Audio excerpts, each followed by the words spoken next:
Mummy जी, चाय ले लीजिए। अरे कलमुही, तेरे हाथों से तो चाय पीते हुए भी डर लगता है, कहीं इससे तेरा रंग मुझ पर ना चढ़ जाए।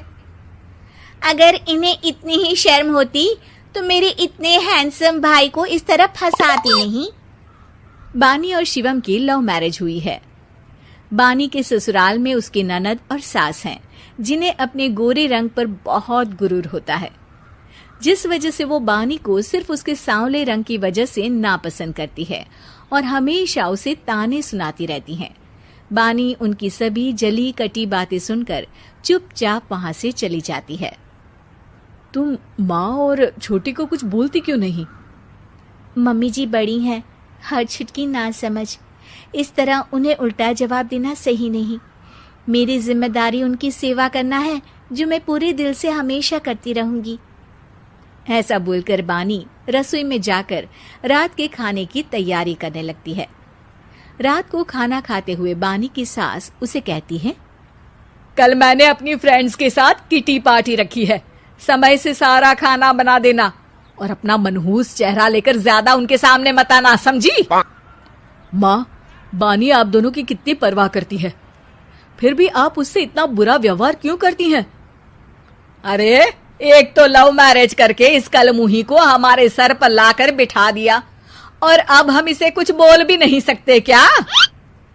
भैया तो इनकी तरफदारी करेंगे ही, आखिर इन्होंने पूरी तरह उन्हें अपने वश में जो किया है। जिसे जो करना है करे, बस कल मेरा सारा काम समय पर हो जाना चाहिए। इस पर सब खाना खाकर सोने चले जाते हैं और अगले दिन बानी जल्दी उठकर सास की किटी पार्टी के लिए तैयारियां शुरू कर देती है, जिस पर पार्टी शुरू होने के बाद सास की सहेलियां कहती हैं, अरे वाह री, तेरी बहू ने तो बड़े स्वादिष्ट समोसे बनाए हैं।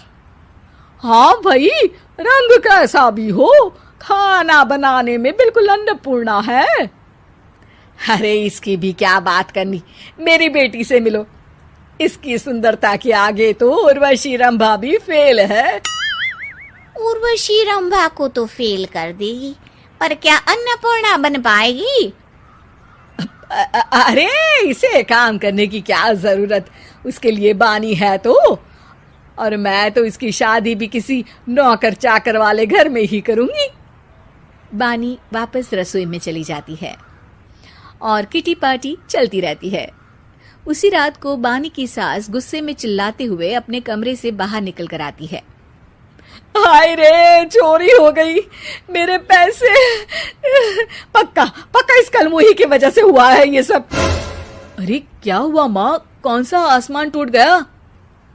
अरे आसमान तो उसी दिन टूट गया था जब तू इस कलमुही से शादी करके इसे घर में ले आया था। खुद तो आई ही, अपने साथ साथ मनहूसियत का काला साया भी मेरे घर ले आई। अरे हुआ क्या माँ? अरे मेरी तिजोरी में रखे पैसे कहीं गायब हो गए, सुबह ही देखा, अरे यहीं रखे थे। क्या आप मुझ पर चोरी का इल्जाम लगा रही हैं? अरे काली बिल्ली पर भी क्या कोई मनहूसियत का इल्जाम लगाता है? ऐसा बोलकर बानी की सास वहां से चली जाती है, जिसके बाद शिवम और बानी बात करने लगते हैं। देखो, मम्मी की बात का बुरा मत मानना, वो बस परेशान है ना, इसलिए कुछ भी बोल गई। वो परेशान नहीं, मुझसे नफरत की वजह से ऐसा बोलकर गई हैं। उन्हें मैं हमेशा एक आंख नहीं सुहाती। देखो बानी, अगर तुम चाहो तो हम दूसरा घर लेकर वहां शिफ्ट कर सकते हैं। आखिर तुमसे प्यार करके तुम्हें अपनी जिम्मेदारी पर इस घर में लेकर आया हूं, इस तरह टॉर्चर नहीं होने दे सकता। अगर आप साथ हैं तो मुझे किसी चीज की टेंशन नहीं, और आखिर वो हमारी बुजुर्ग हैं, हम उन्हें और छुटकी को इस तरह अकेले छोड़कर कैसे जा सकते हैं? इसके बाद बानी भी अपने कमरे में चली जाती है और अब हर रोज उसकी सास की तिजोरी से पैसे गायब होने लगते हैं।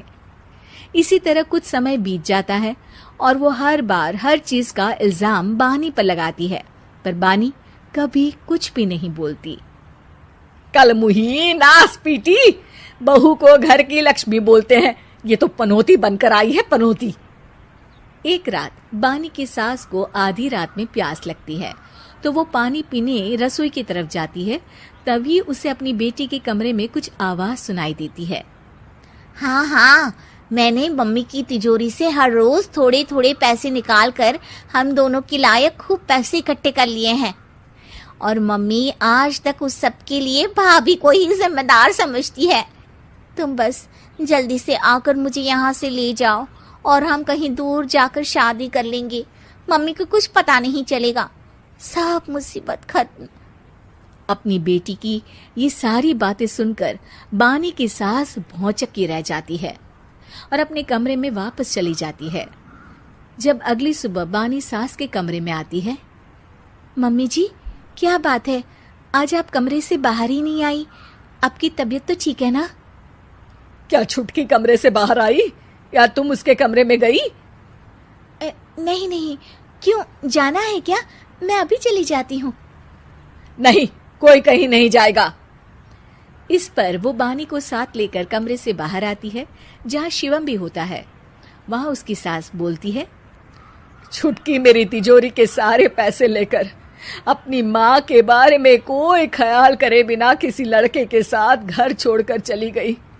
और बहू, तुमने मुझ जैसी सास की सेवा करने के लिए अपने ही पति के साथ दूसरे घर जाने से मना कर दिया। मैंने हमेशा तुम्हारा रंग देखा, अच्छा ही नहीं, जो मेरी सबसे बड़ी गलती है। मुझे माफ कर दे बेटा। और इसके बाद बानी की सास कभी अपनी बहू की तारीफ करते थकी नहीं।